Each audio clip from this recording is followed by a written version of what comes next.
abana b'abakobwa mbese mu magambo make batari gutanga urugero rwiza muri societe nyarwanda mu bana b'abakobwa cyane cyane ari nko nk'umubyeyi ushobora gusanga nk'umwana wari kureba umukobwa witwa Jack akahita amubwira ati ariko warasaze na telefone ndayikwaka hari n'undi ushobora kumusanga ari kureba Jack avuga ati hose nawe uramukunda Jack nanjye ndamukurikira nawe utasubazi turabakurikirana Julienne Kabanda twabanye no mu giterane cyabereye muri stade Kigali ni umushumba Imana yahamagaye mu gihe kitoroshe ntakajya yita ku bicantege by'amagambo buriya ibyiza ni ukugaragaza icyamba abantu bagahabwa uburenganzira bakagaragaza ibiri mu mitima yabo byabo n'ababigisha bakabona aho bahera cyane nk'ubu nguyu munsi nibwo bazabona umuntu wa nyawe cyane bundi hari abarimo bakabyifuza ariko mu by'ukuri ku bw'idini ku bw'itegeko bakaba batabikora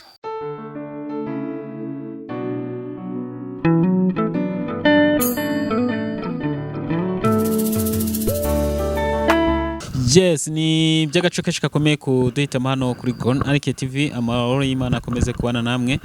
Njyewe nitwa David nk'ibisanzwe, ndabasoje hose mwamuherereye mwamuri mu Rwanda cyangwa hanze y'u Rwanda. Mwumve ko mbasoje kanababwira ko bakunda cyane ve ku mutima, ntabakunda cyane ve ku mutima. Sinava mu rugo ngo nerekeze mu karere ka Rubavu ngiye guhura n'abantu muri kubone imbere yanyu basizwe ubwiza bw'Imana.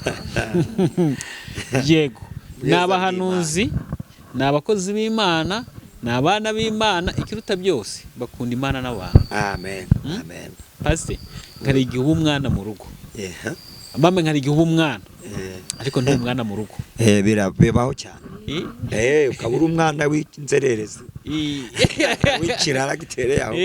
Utakwikoze wanyu. Ubushize rero najyaga niyakira abantu nkavuga ati akunda Imana, atoya. Zongera ngakunda abantu. Gakunda abantu. Bitamubaza ati ariko bura wakunda Imana utakunda abantu koko?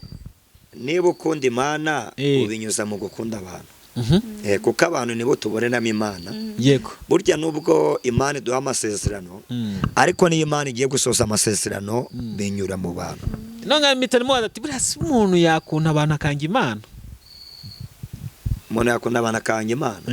Nyine buriya yanze Imana n'abana bayabanze.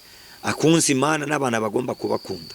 Uwavuga ngo akunda Imana ariko akanga abantu waba yakishe. Ariko yakunda abantu akanga Imana. Cyakora yenda hari uwakunda abantu yenda mu bigaragarira amaso ku bw'inyungu ze abantu bakabona ko abakunda ariko mu by'ukuri ku bw'inyungu ku by'intonge n'ibindi ari gukura muri ba bantu. Ariko ntago bari ku nyungu z'Imana. Ntabwo ari ku nyungu z'Imana, ni ku nyungu ze. Yes, ndi kumwe na Pastor Bani nka bamwe n'umukobwa wacu Mami Orutanse Ineza Esther. Ayazi sha. Mumbera ka microphone dusuhuze. Nongeye kubasuhuza. Imana iduhana umugisha. Hano z'Imana urakomeye. Yego. Urumva ushima Imana? Meze neza cyane. Muri iyi minsi rwose uhagaze neza n'Imana. Cyane pe Imana iraturinze. Ubwo umuntu uri guhanura ni pafu. Cyane. Igihe cy'Imana cyageze ni vuba vuba. By the way ngewe mbona abahanuzi imbere yanjye mba numva nishimye pasiteri. Mba numva nishimye. Bura nuko wenda abantu batabizi neza. Hari umusaza umwe yavuze ati bana banjye muze hano mbabwire. Abaheza inkoni zingahe? 3. Arabwira ati nkamuzivune. Abana bikubita terekada kubera iki bana banjye ngo ni 3 zibanane kandi ndi umusaza nazishobora. Ati papa tubeshye. Ati ngaho zivuna. Afata kamwe ati muri kore ko nazivunye. Base kuri ke abantu muri iyi minsi batagishyigikirana. Nyine ni biterwa n'umwuka wa Satani baba yabajeho kugira ngo bare gushyigikirana bapingane bareke kusuzanya ariko buri umwuka w'Imana no wuzuzanya n'abandi. Umwuka w'Imana no wemera abandi ukemera ko ari n'abandi bahanuzi, ukemera ko ari n'abandi bakozi b'Imana, ukemera ko utahanuye ko arabahanuye, ukemera niba utavuje ijambo ry'Imana ko arabavuze ijambo ry'Imana. Burangira ngo n'abapasiteri bajya mu nsengero bakicara nabo bakigishwa kandi buri ubwo buzima tububamo. Uzi nyo nageze mu nsengero arabigisha beza ngicara nanjye bakanyigisha mbava nakomeye nafashijwe Imana igabwa icyo. Ariko hari abandi bumva ko ari bo bagomba kuvuga kuva ku wa mbere kugera ku wundi wa mbere bumva ko aribo bahanuzi ko nta wundi muhanuzi wahanura ngo bikunde. hari ikintu namaze kumenya ku bahanuzi ngo burya ngo bakunda ko babahanurira abahanuzi se yego burya nubwo rimwe na rimwe nubwo Imana tunyuramo ikavuga ariko natwe dukunda ko Imana inyura mu bandi natwe Imana ikavugana natwe cyane bamuhanuriye kabisa none niko bimeze uyu mukobwa wanjye akambanurira nanjye ngamuhanurira boni nibwo buzima ariko nanone hari abandi bumva ko ari bo bagomba nuko nyine bumva ko barangije byose ng'Imana kuva kuwa mbere kugeza kuwa gatanu agatutsi kabaraki abandi baza akavuga ati reka ndi babishobora ndi bahanura nganjye ndi babwiriza nganjye ariko bura mu by'ukuri turabavuga butumwa turi ibihumbi n'ibihumbi ku isi ya rurema ariko burya buri wese agira message ndakagira message tuba n'abahanuzi benshi ariko nanone buriya abantu ubwo turi benshi burya buri wese aba afite ibyo yahawe guhanura. Reka nibaze Rutansi mu mpira ka microphone uruta ubuzima busanzwe ubona iki kintu ukunda mu bijyanye n'umwuka mu bintu nkunda bijyanye n'umwuka mu bijyanye n'umwuka ntabwo tugiye mu by'umubiri ngo kurya n'iki mu bijyanye n'umwuka hari ukubyiza hari ukurimba hari uguhanura impano zose Imana iguhereza nihe mpano ukunda kurusha izindi zose? Nge impano nkunda ni guhanura bivuze ngo wafashe agatsinga ntabwo wakwima ko abantu bagakoraho buri wese agira ibye cyangwa nubwo ubikunda ariko wumva wasangira n'abandi cyane rwose pe buri wese aba afite ibyo Imana yamuhaye kuvuga ntabwo abantu twese twagira message zimwe. reka noneho ntangire ikiganiro cyanjye neza nguhereho yego uruta ngewe muri iyi minsi niba wiko ikiganiro twakwanye ubushize nakubwiye ati hari igihe rimwe na rimwe twerekana umubiri w'inyuma nakubazaga ku mwambaro muremure ku mwambaro mugufiya nkubaza ati hari umuntu wahitamo hari wambaye mugufiya afite icyo yerekana hari n'uwambaye muremure afite icyo ahisha. Yego reka tubisanishe n'aba bantu baba mu madini ukaba mu idini ukambara ibirebera kubera ko idini ribigutegeka ariko umutima wawe we ntago bikwemeza ubyumva gute? Hari ibintu gutegeka wowe ukorera kuri ibi ngibi ariko umutima wawe ntago bikwemeza ubyumva ute? Idini rikagutegeka kwambara ibintu birebire ariko wowe umutima wawe ntubikwemeza. Angare mikiyazo cyane rero niyo wenda impamvu uzasanga hari igihe bamwe bahitamo kuba ba ADPR kavuga sinzashobora doctrine cyangwa se imico yo muri Zayoni cyamurindi dini runaka reka njye kwibera muri ADPR ho nzanshobora kwambara ibirebire bigeze hasi ntacyo bitwaye. Nundi nagahita bakavuga ngo ngewe sinzashobora kuba nk'umu ADPR ngomba kujya nambara ipantaro yanjye ngashiraho igisuko nkambara mini yanjye nkajya ku ruhimbi nkaririmba ibyo ngibyo mbese akabona ko ari byo bimubereye. Twese ntago twabona ibintu kimwe kandi ntago twatekereza ibintu kimwe niyo mpamvu hariho n'amadini menshi burya twumva ibintu kimwe tunabona n'ibintu kimwe twese twakurikira kuba mu murongo umwe. Just ngiye mpamvu ngo bashike icyo kibazo na Pastor nawe abyumve hari umwana w'umukobwa witwa Vestina yari umu ADPR yego ejo bundi agira amahirwe umugisha Imana itanga diplome y'umukobwa umugabo ajya gucya abona umusore aramubona aramukunda bajya gusezana imbere y'amategeko yego bajya gusezana imbere y'amategeko hadashize n'imisi umukobwa arasuka sibyo asutse abantu bavuze amagambo menshi kuri Vestina bavuga ati ntago arakwiye gusuka umwana w'umu ADPR abantu bavuga ati nyine umugabo we ntago ari umu ADPR wewe bya bintu ubura bibonye narabibonye ko yasutse kuba Vestina yavuye muri ADPR bakanavuga ko bamuciye ko yasutse kandi nawe akabikura mu gihe gito yabonye umugabo we ni somo byaguhaye cyangwa ni shusho byaguhaye cyangwa se ni sura byaguhaye. Ngero ikintu navugaho ngaho mpamya n'imbere y'Imana kivuga ngihagazeho kuba yaravuye muri ADPR ntago yavuye ku Mana kuba yaravuye muri ADPR ntiyavuye kuri Yesu. Ikintu kisha abantu muri iyi minsi bubatse ku dini kuruta uko bubaka ku Mana.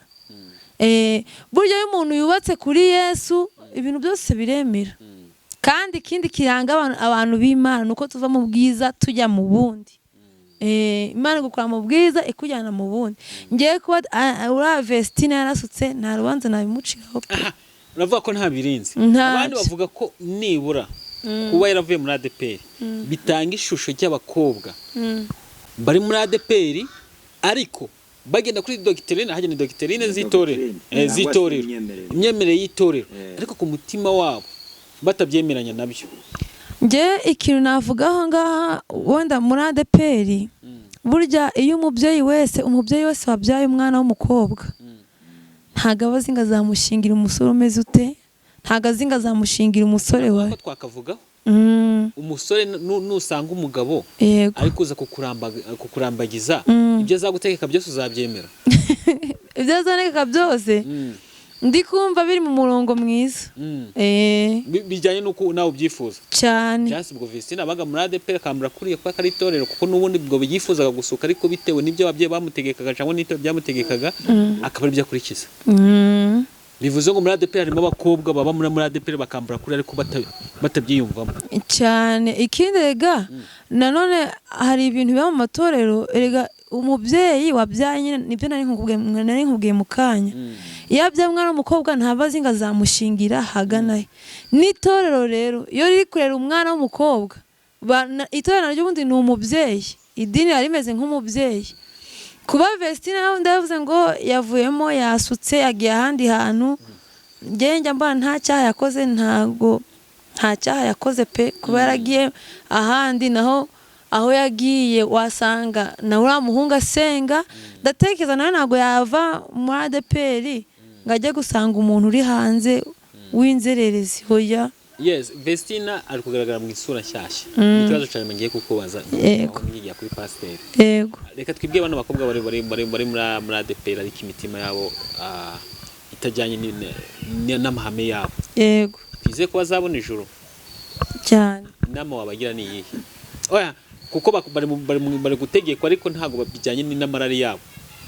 Just batwereka uko batari kandi imitima yabo ifite ibindi bintu igizute irarikiye. Icyo ntago ari cyaha pastor nadufasha. Pastor dufashe kuyo ngingo.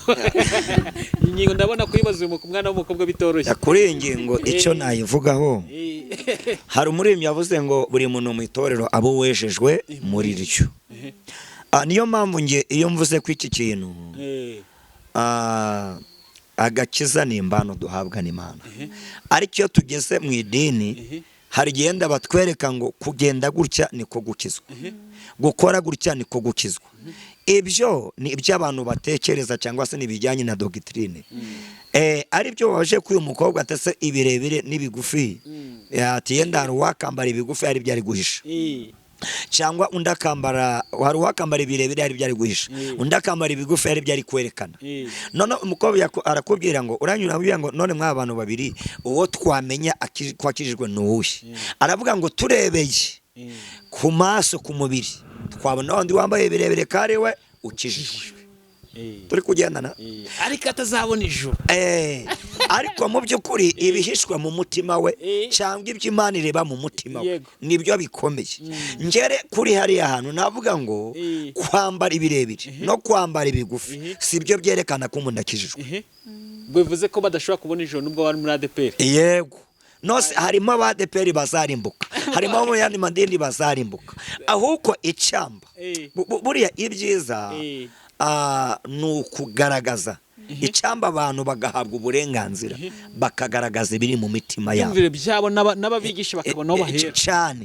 Nk'ubu nguyu munsi nga ADPR ivuze ngo ariko bajya babikomandaho yenda igihe kizagera babyemere bavuge ngo mwemere kwambara amapataro, mwasuka, mwashira amameshi n'ibindi bya bindi byose. Nibwo bazabona umuntu wa nyawe cyane. Bunde hari abarimo bakabyifuza ariko mu by'ukuri kubw'idini kubw'itegeko bakaba batabikora. None yabona ngo uyu mukobwa we yabisize ate ariko twebwe baduhora iki? Urako umuntu agira imirimo myiza ko mbona nakijijwe ariko twe bagera iwacu bakabitubuza n'ukubera iki? Ngere ku bijyanye n'izo nyigisho David.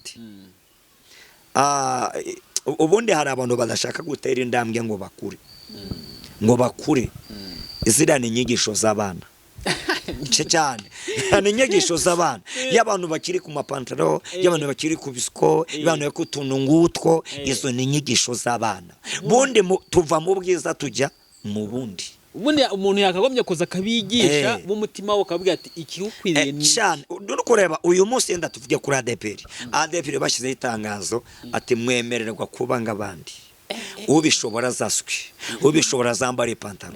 Hari umuntu utazapfa yambaye ipantaro, bijyanye nuko ateye, bijyanye n'imiterere ye y'umutima we. Hari umuntu utashobora gusuka. Bivuze ngo hari n'abandi bakivuga iryo tangazo bazajya kuri soza iryo tangazo bambere basuka. Oya abana aranasuka bakabihisha. Bakabihisha rwose ugasanga babihisha. Ariko mu by'ukuri hari umuntu bijyanye n'imiterere uko ateye. Hari umuntu utazashyiraho igisuko, hari n'utazambara ipantaro. Ariko hari undi bazajya kuri soza bate nabihishaga kandi none byerekane. Ariko mu by'ukuri bano bantu ariko batanze Imana barayikunda. Ariko abantu hari kuba bateye, ariko bura David hari ibyo ukunda. Hanange hari ibyo ngunda, hari ibyo ukunda ngewe ndakunda. Niyo mpamvu tujya hariya kukwarura ibyo kurya ukabona umwe yaruye umuceri, ukabona undi yawanze, undi akabona yaruye amateke, undi yaruye gihaza. Ndabwo rero dukunda kimwe. Ubundi niyo mpamvu haba amadini menshi. Ariko icyo Imana igendere muri ibi byose nuko abantu bahura n'ijambo ry'Imana, bakamenya Imana, bakamenya ko Imana iri hejuru ya byose. Mukobwa wa ijambo rimwe kwa bana bakobwa bari muri ADPR cyangwa abiri. Ijambo rimwe kwa bakobwa bari muri ADPR bameze ute? Barimo bafite mbese bagenda kuri doctrine z'itorero ariko imitima yabo ifite ibindi bishaka. Icyo nanone nicyo nabivugaho no kumesa kamwe. Bakemera bakamara ADPR bakagenda ku mahame n'imitima yabo ibyumva cyane rwose. Cyangwa se bakavamo. Niba wahisemo kuba mu ADPR. Hari ikintu nisi. Abonye ibyo uvuze ni ukuri. Bavuze ngo ADPR mwemere kwambara amapantaro ko mushaka. Twico tuzakora no kuzatwabwira ijambo ry'Imana. Cyane. Akora hiye. Ibyabo. Ubundi hano bashize iryo tangazo. Nibwo baba bari kwigisha abantu ba nyabo. Baberetse bari bo bakamenya. Yego, nibwo bagomba kubona abantu. Bakahera naho babona. Niko bimeze. Nibwo babona umuntu wa nyawe. Cyane kuko hari abato bikora. Ariko hari n'abandi bakwitira kubikora. Bishaka ngo nono icyo gihe baba bari kwigisha abantu. Wambwiye bo bazi. Pastor umuntu mwambwiye ngo umuntu ujya ku gatuti yambaye neza. Yarangeza akavuga ati haleluya. Ngende umwana w'Imana kandi nize ko nkijijwe. Amen. Ndahita mbwira ati uwo muntu uzagenda umukandagira urebe. Ubwo uzamenye ko akijijwe. Yego. Kamera zazamukana, mujinya zakubwirana, nibwo uzamenya ngo uyu muntu koko arakijijwe. Yego. Urakoze kuganiriza bagenzi bawe. Reka tujye kuri Pastor mwibariza akabazo. Pastor. Hari ikintu cyitwa umubatizo. Umubatizo koko nagakiza. Amubatizo se wagakiza. Cyakora ni ikimenyetso kigaragaza ko ndatwishe muri Kristo cyangwa se ko tubaye abakristo. Muntu umunabo mu Kristo ariko yabatijwe. Atarabatizwa shobora kuba afite agakiza ko nta kimenyetso kibyemeza. Yego, nta kimenyetso kibyemeza. Bivuze ngo umubatizo ni ikimenyetso cyemeza ko ni ikimenyetso cyemeza ko tubaye abakristo. Ese reka nkubaze. Ngenzi ko umuntu yajya kubatizwa banza akamwigisha. Siko biri. Yego. Bigendete kugira ngo umuntu bamubatize. Nyine yigishwa iby'umubatizo. Yamara kwigishwa iby'umubatizo bakamwihanisha kihana ibyaha akavuga ati none ubwo ugiye kubatizwa ugiye guhinduka icyaremwe gisha cyangwa se ugiye kuba umwana w'Imana. Nyuma akabona akajya kubatizwa. Nje impamvu ngiye kukubaza ni ikibazo kimwe ndahita ngomeza ibintu by'umubatizo gusa byagiye biba. Mu minsi yashize twabonye umugabo witwa Prophète Ernest. Umukozi w'Imana hari turamusoje umukozi w'Imana ahure. Nanjye kandi njya mukurikirana. Imana iguhezagiye rwose guhumugisha ibyo wifuza byose muri iyi si. Amen. Amen. Amen. Muvuga ubutumwa watanze benshi barikiyemo cyo kabona singiye kuvuga ko wana atari nabari kumerekeyemo. Bibaho cyane. Bibaho gusa byose ntago bihora byera de. Yesu ubwe ngo ibyo yakoze byose ntago bagize ute bahabyeme kandi ari umwana w'Imana kandi twambaye buriya David buriya turavuga ariko burya umukinnyi utsinda ibitego byinshi urebye ni nawe nawushije umupira kenshi. Ariko kandi ukavuze neza umisi yashize yabatije DJ Brian na Jackie. Abantu b'abasitari dukurikira muri iki gihugu bamwe mu bantu muri iki gihugu babagira nk'icyitegerezo cyabo bitewe n'ibyo Yego. bashaka kugeraho. Hari n'ababare bakabona ko ari abantu bari aho ngaho bari gutukisha abana b'abakobwa, mbese mu magambo make batari gutanga urugero rwiza muri sosiyete nyarwanda mu bana b'abakobwa. cyane cyane ari nk'umubyeyi ushobora gusanga nk'umwana wari kureba umukobwa witwa Jack akahita amubwira ati ariko warasaze na telefone ndayikwaka. Hari n'undi ushobora kumusanga ari kureba Jack akavuga ati hose nawe uramukunda Jack nanjye ndamukurikira. Biterwa muri sosiyete ntago umuntu aburuwe. Ariko ikintu cyaje gutungurana, Jack ejo bundi yari dekaraye ngo ni umusambanyi, yarabatijwe. Yego. Ubona ba bintu byaratewe n'iki nyuma yo kubatizwa akaza kidekara ati ngenda sambana pe, biterwa n'iki? Buriya Yesu wenyine niwe uhindura imitima y'abantu. Buriya Yesu atakugezeho nubwo wabatizwa inshuro 200 ntibyagukura mu byaha. Cyakora bikugize umukristo. Bondi kubatizwa nibyo biduha kuba abakristo. Yego. Ariko dongo kubatizwa uba winjiye mu muryango w'abakristo. Ubwo rero uriya yinjiye mu muryango ariko ndiyakora iby'umuryango uri gusaba cyangwa se byo tugenderaho ngo umuryango. Yego. Amaze rero kubatizwa abantu bakizira ko yabatijwe, ariko nyuma kongera kidekarara ati ngiye umwuga ngiye gusambana. Burya ndabwo nigeze ngoreka. Bishaka kuvuga ngo ndabwo yakoze ibijyanye na wa muryango w'abakristo cyangwa se w'abana b'Imana. Ariko mu by'ukuri umubatizo si wo dukuraho ibyaha. Ni ngo ko wavuka mu muryango, ukavuka mu muryango ariko ndukora ibya wa muryango, ndugendere mu mahame ya wa muryango. Buri iyo tubatijwe tuba twinjiye mu muryango w'abana b'Imana, tuba tugomba gukora ibijyanye n'abana b'Imana. Iyo rero utabikoze uri mu muryango ariko ndabwo uri gukora ibijyanye n'umuryango w'abana b'Imana. Wenda reka nkubaze kino kibazo pastor. Ikibazo ubona ari Prophet Nese wamubatije ataramwigisha cyangwa Prophet Nese yakoze ibyo ahubwo nije kibananiranye?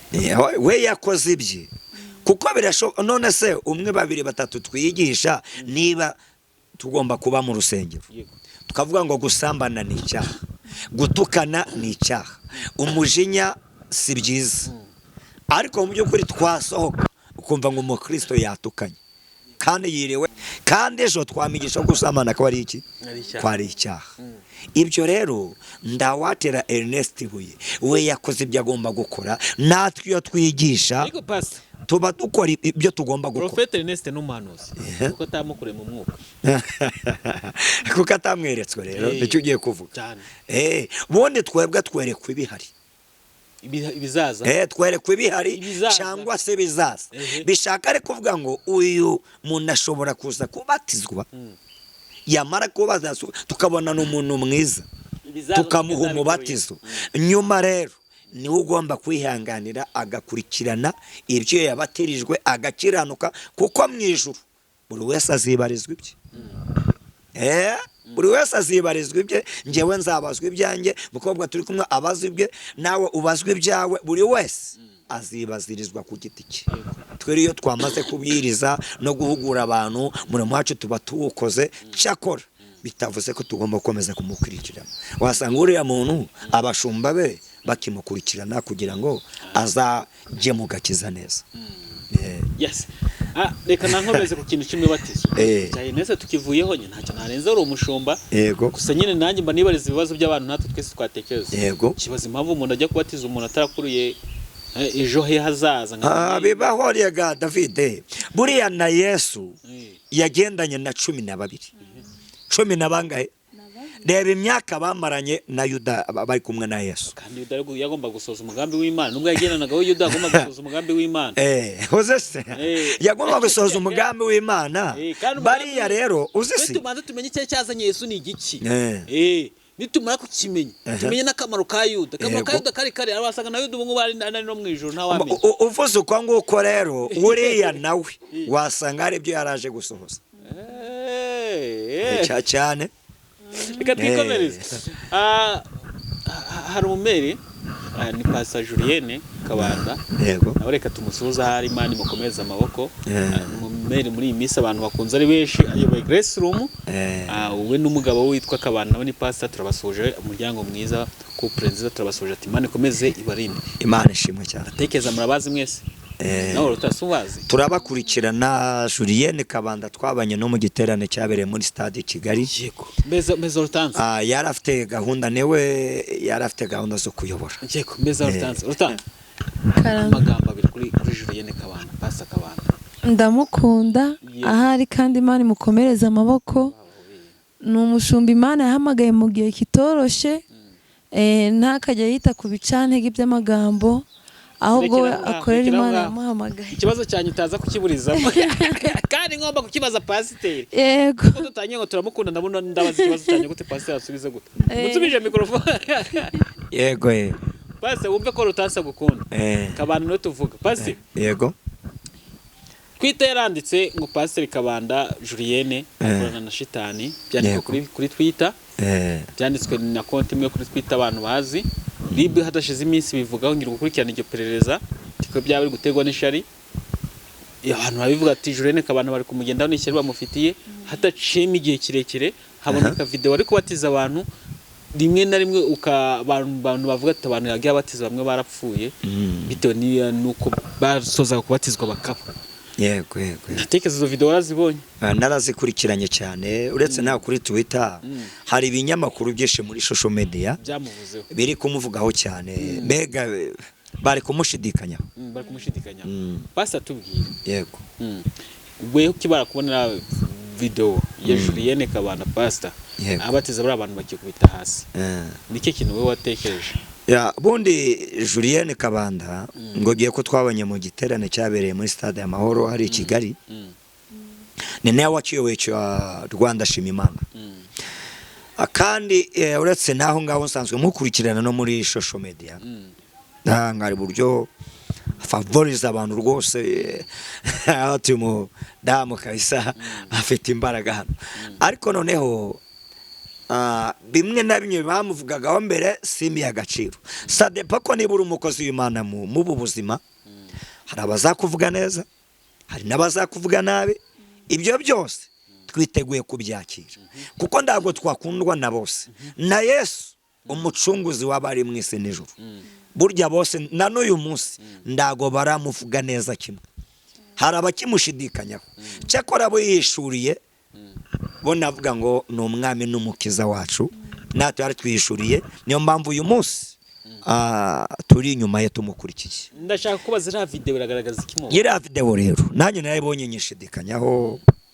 Yego, urakoze cyane. Nayishidikanyije rwose nyibaza batse uyu ni umwuka, iyi ni imyuka, bimeze gute koko? Mu by'ukuri hari nanjye nahibajijeho cyane. Kuko dutinda tubwira ukuntu nabatumva tugendane. Niba yari umwuka niba ari imyuka sinzi rwose, kuko umwuka w'Imana ubundi adukura mu bubata. Mwuka w'Imana aradushagurura.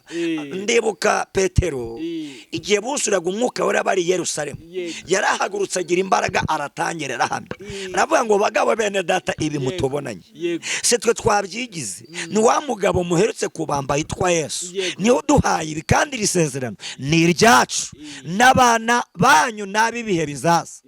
None bari yabo bari kuva mu mazi ngaho batazamutse bahamya Kristo, bakavamo bameze nk'intumbi, babarandase babateruye, batakaje ubwenge. Kandi Yesu atanga ubwenge. Iyo bo muri 28 yaravuze ngo Imana iravuga iti dore kubo Uwiteka nibwo bwenge, kandi kuva mu byaha niko kujijuka. Bavuye mu mazi ubwenge bwabuze, n'umugabo nganje, n'umudamu cyangwa umukobwa nguyu. Mu by'ukuri hariya twabyibajije. None ugasanga umuntu bari kumubatiza afashwe na batatu.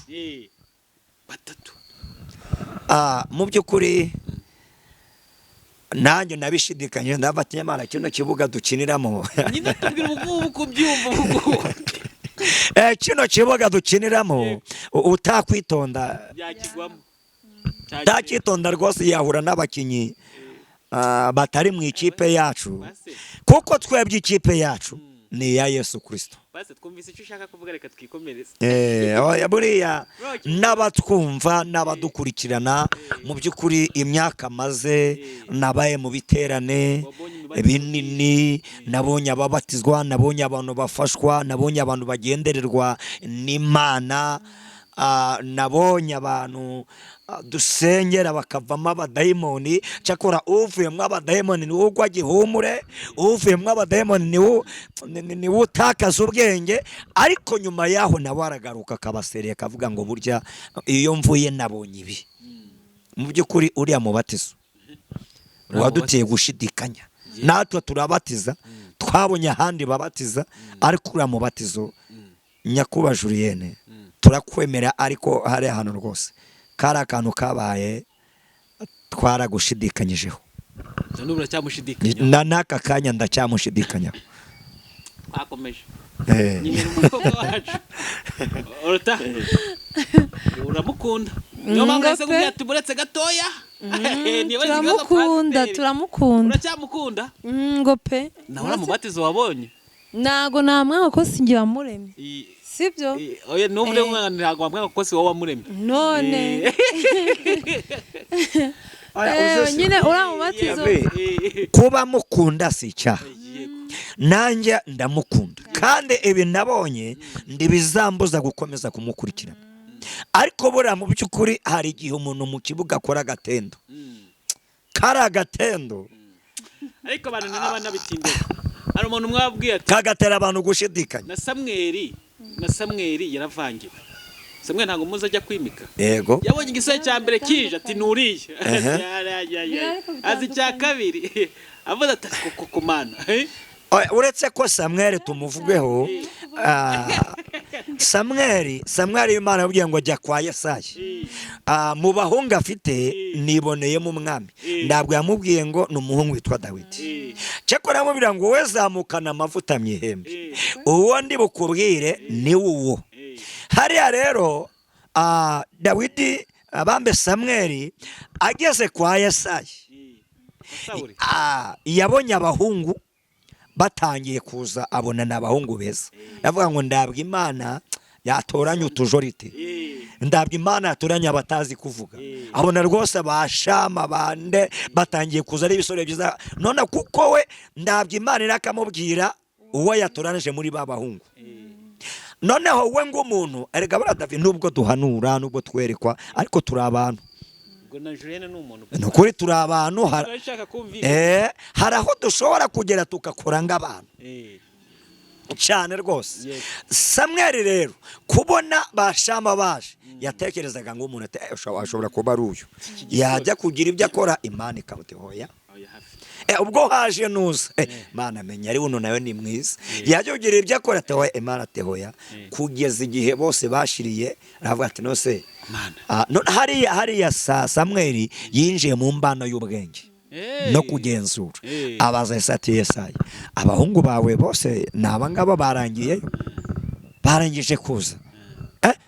Yesayi aratekereza ava ariko hari agahungu kandi mfite, nubwo nakabyaye ku ruhande. Bundi Dawidi yakomokaga, ndabwo ari uwo ku mudamu w'isezerano, nubwo namubyaye ku ruhande, ariko nawe ni amaraso yanjye. Hari mureke muhamagare, yenda nawe aze mu bahungu banje.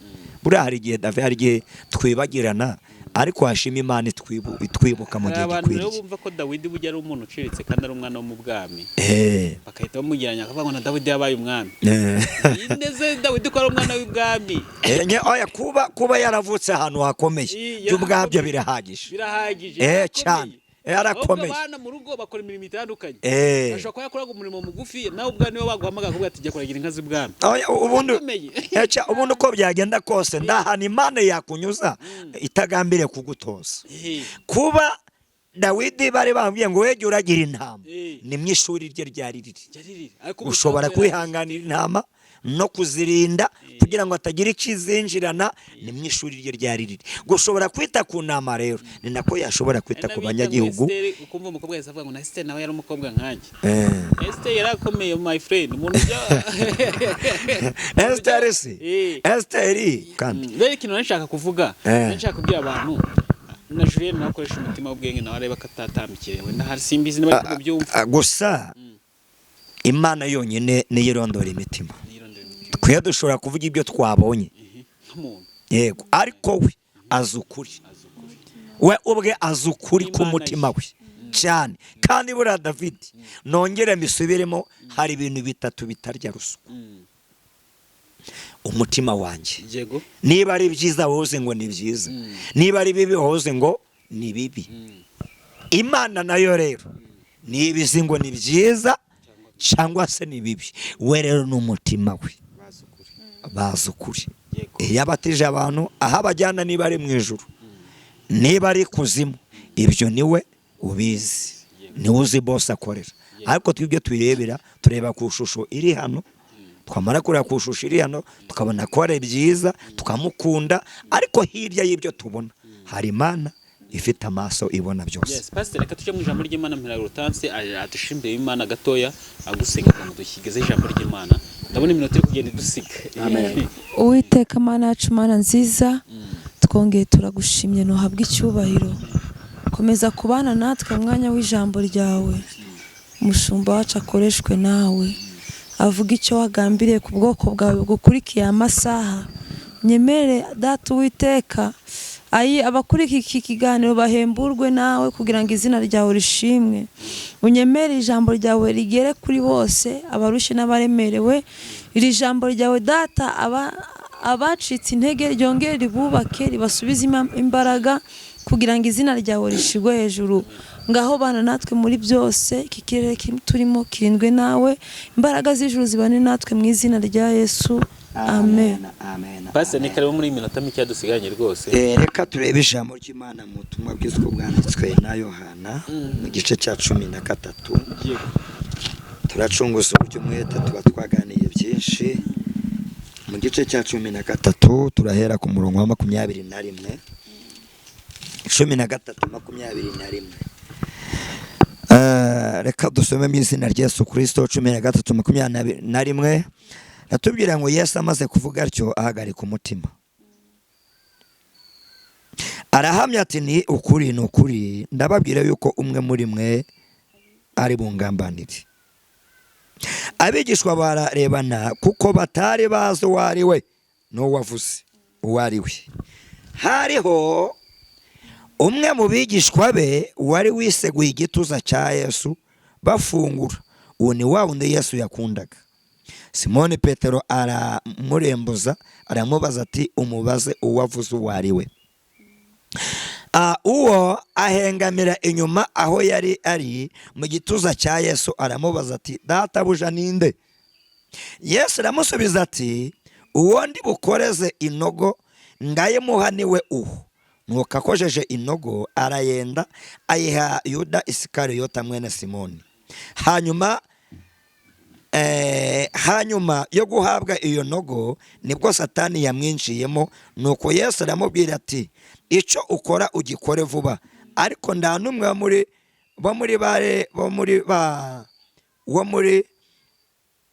n'umwe wo mu bari bicaye basangira nawe wamenye icyatumye amubwira atyo, kuko Yuda yari afite umufuka w'imbiya. Nicyo cyatumye bamwe bakeka yuko Yesu yamubwiye ati, genda ugure ibyo dushaka kurya ku munsi mukuru, cyangwa atigira icyo uha abakene. Nuko Yuda amaze kwakira inogo, muri ako kanya arasohoka, kandi hari nijoro.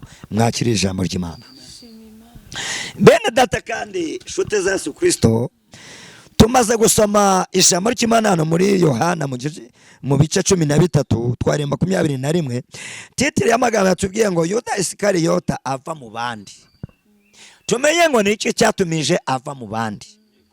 Wowe udukurikiye, ntabwo uri kuva mu bandi, ntabwo uri kuva mu bushumba, ntabwo uri kuva mu budiyakoni, ntabwo uri kuva mu buririmbyi, ntabwo uri kuva mu babwiriza butumwa, ntabwo uri kuva mu bandi. Mana yacu ishimwe cyane. Burya umuntu wese yoshwa n'ibyo ararikiye. Mana tubabarire cyane bana b'Imana. Uyu ni mu gihe Yesu yendaga kugira kuri misiyo yo kuducungura. Niyo magambo yatubwiye ngo bari gusangira n'abigishwa, ngo hari mu minsi mikuru yo kwitegura Pasika. Pasika nguko mubizi, Pasika itwibutsa urupfu rwa Yesu no kuzuka kwe. Nicyo Pasika itwibutsa. Hari mu gihe rero ngo cyo kwitegura iminsi mikuru ya Pasika. None ko bari kurya, Yesu ahagarika umutima cyane, abura amahoro. amaze kubura amahoro n'uko igihe cyendaga gusohora, umwanzi yari yamwegereye, umwanzi yari yamusatiriye, umwanzi yari hafi yo gukora icyo agomba gukora, ariko anyurira muri Yuda. Yuda wabanye na Yesu, Yuda wabonye imirimo ya Yesu, Yuda wasangiye na Yesu, Yuda bagiriye icyizere, bakamugira kontabule, akajya abikama amafaranga, ariko yinjirwamo n'umutima mubi, ariko Yesu arabimenya ngo ahagarika umutima. Mana yacu ishimwe cyane. Mushiki wanjye nawe mwene data, hari ibiguhagaritse umutima, ariko humura, Yesu ari hafi, Yesu ari mu ruhande rwawe, kandi yururukiye kugutabara no kuguhembura.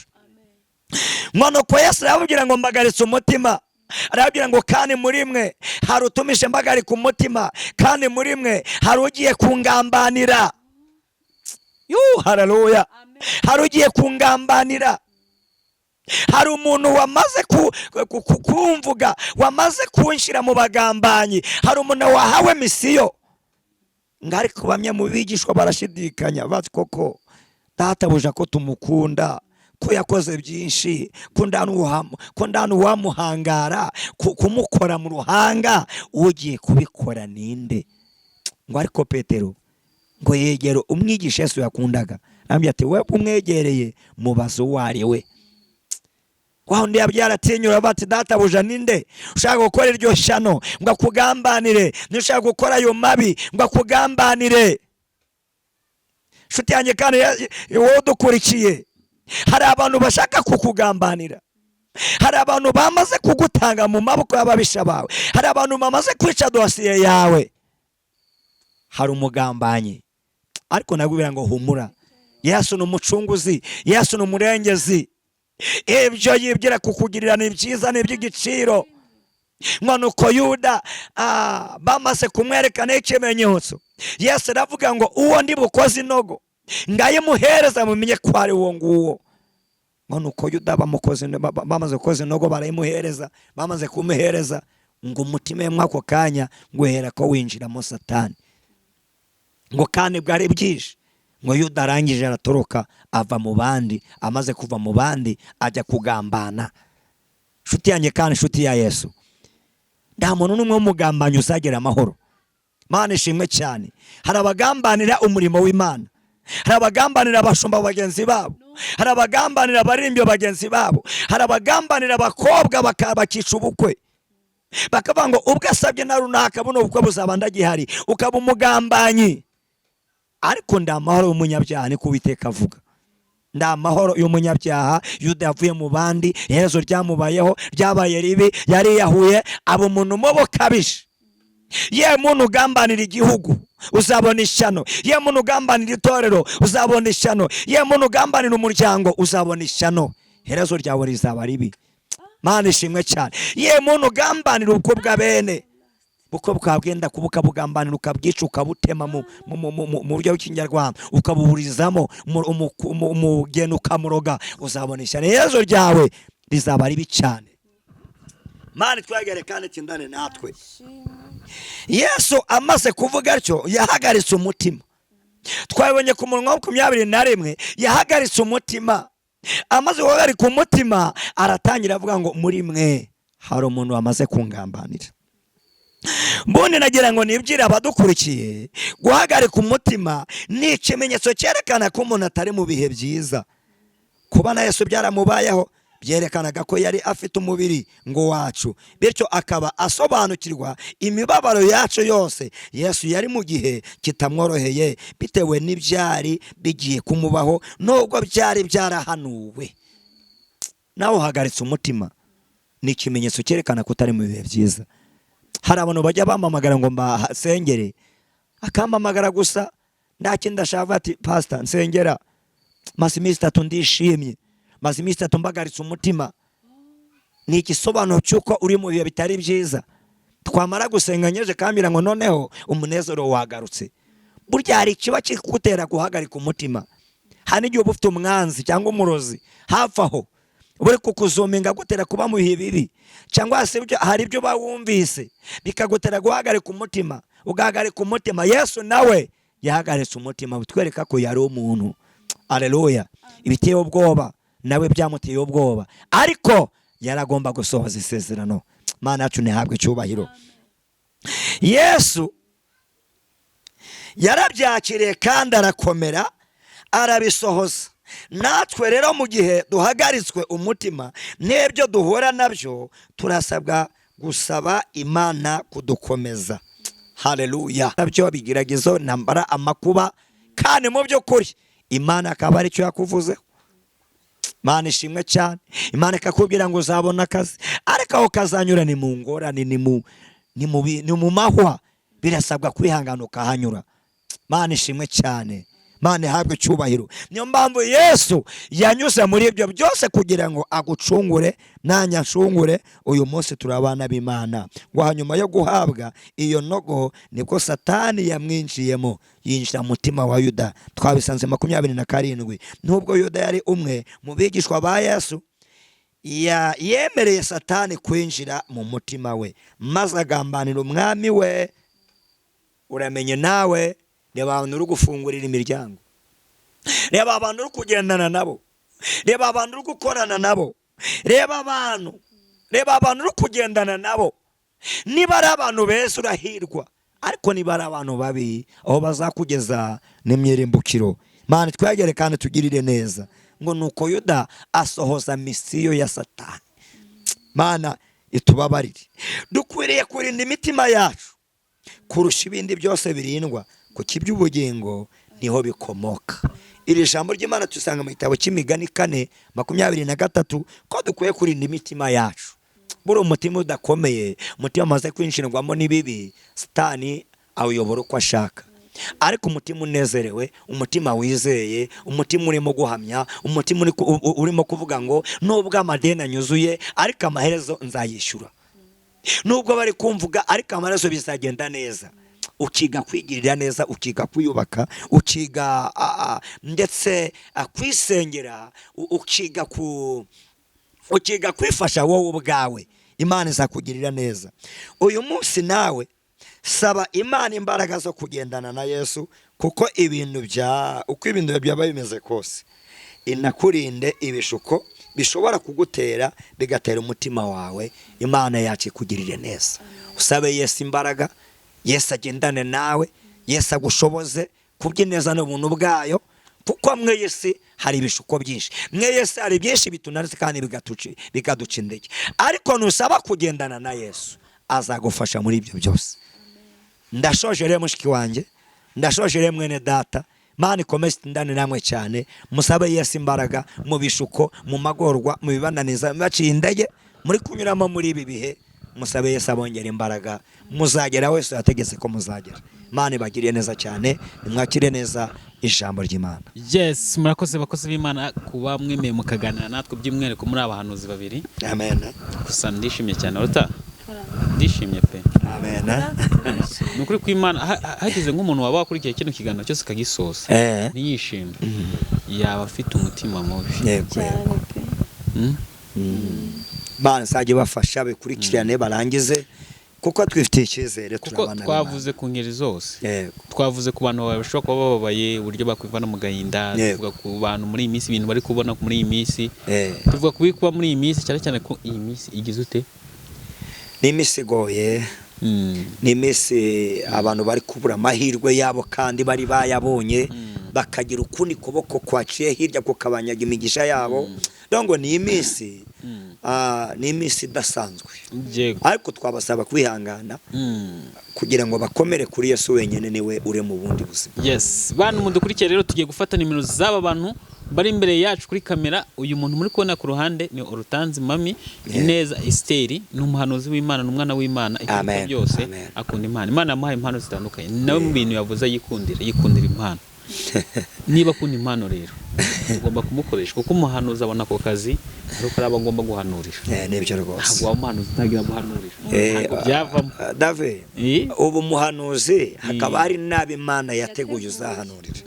Burya Yona niwe wari utegetswe kujya Nineve, so uko mwese hatari abandi bahanuzi, ariko kuko Imana yaramuteganirije kuzahanurira Nineve n'umwami waho, ndaho yaragomba kubicikira.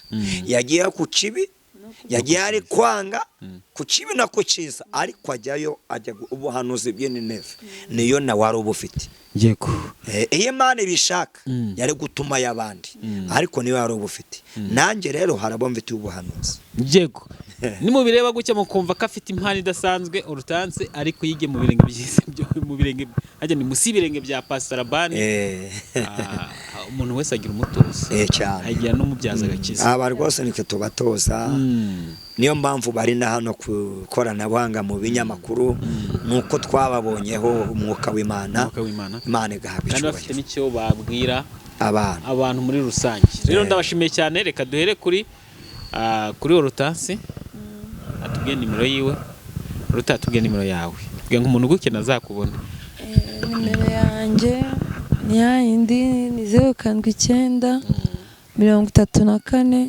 37 969 niyo ngiyo niyo nimero yawe yego yes nimero ya Pastor Labani yo ni umuharavumba kuyivuga no muti no umuharavumba rwose abantu bakurikiye TV Pastor Labani ariko mana yanjye reka njye mvuga abantu nukuri kwimana bake Pastor Labani nigiye mpura n'abantu benshi ari nigiye umuntu amamaga ateko kanaka ko mutagikorana ibyo wibaza ko kudagikorana n'umuntu haba hari impamvu nubwo rimwe na rimwe twanga kuzivuga ariko uko byagenda kose ibihari cyane cyane bakunda kumbaza ngo abana b'abakobwa baza nyine umwana w'umukobwa n'umwana w'umukobwa byagenda kose nubwo Imana yamuha impano ntago haburamo ibyo kuba ari umwana w'umukobwa cyane rwose birabaho cyane bakabimbaza ibyo bintu rero nimukajye mukunda kubimbaza ariko Pastor Labani reka mushimira Pastor Labani amen twatangiranye ngo nareke TV kiri hasi 3,000 sibyo byabigeze yora nge narayikurikiranye byari 300 aho ngaho gutyo na magana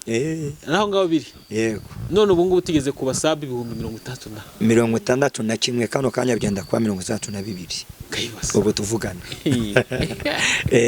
urumva muri abo ngabo benshi yego ndakekeza harimo nk'ibihumbi nka bingahe byawe cyane kuberemo byaje zikurikira Labani nka bati ngira Labani ndamukunda babandi niyo bavuga ngo Labani yakoze iki batabyumva nyine nibyo twavuze ndabwo abantu bose bagomba kudukunda kandi natwe si itegeko ko abantu bose badukunda uw'Imana yashize ku mutima wacu azadukunda kimwe nuko ari no Satani azatera kutwanga tutambutse tutavuze kwivugira bino gusa kabyo batareka babashenzi kuko biri kumubangamira ndabwo bihuye na David buri wese agira indirimbo imufasha kera tutarakizwa za ndomboro zaradufashaga na za kimangu n'ibisope n'ibiki tukumva natwe turi mu mavuta ariko Yesu amaze kuza muri twe indirimbo zarahindutse hari abantu nzakubita ikintu cy'igikombe nitwe uzabasaba 100 pasi munsenga 100 byuzure biraje mu kanya njye munsi zaba nta babiri kwitondeka isegonda ku isegonda biraje nzajya ndi kumwe n'abantu ni kwitanga ama gift amen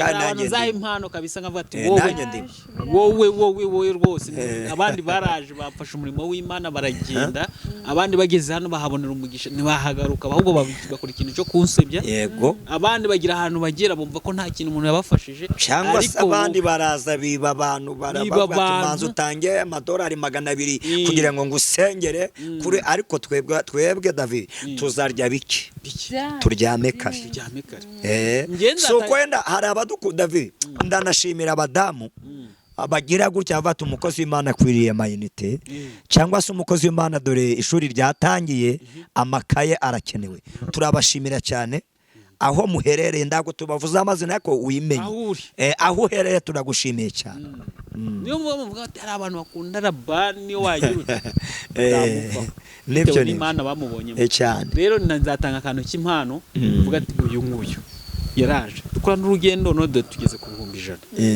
reka mukubita ka gift amen yafashije umurimo buriya ngiye nubwo abantu bavuga ngo nakira abakozi b'Imana yego mba nakoze ivuga butumwa ariko aba bakoze umurimo uhagije yego nanjye nagize igihe yerekwa ariko yereko rihagije nijya buriya wowe ubundi David we wasohoje ibyahanuwe yego kuko Imana tubiha ko izaduhuza n'abanyamahanga abantu bari kure twase koko ko ndi wo mu mudugudu ko ndi wo hano mu murenge n'akarere yenda Imana izangiza kure binyuze tuvuze ibyiza byinshi twaboneye hano bakahakorera bugace. Reka twivuge nimero yawe 0782438286 nonge nyisubiye muri mwe 0782 ivuge neza witonze 0782 438386 Pastor Ba n'umuhanuzi w'Imana umwana w'Imana. Amen. Pastor Ba isengesho. Mana turagushimiye sina ryene ryubahwe wabanye natwe Kristo mwiza uratwemerera. Ushima ko twagera kuri uyu mwanya kwa amasaha ku iminota. Mana turagushimira uhabwe cyubahiro. Wakoze imirimo re n'ibitangazo bana natwe Kristo mwiza tugirira neza. Ushima ko twagera kuri uyu mwanya kwa amasaha ku iminota data ntushyirwe hejuru. Amen.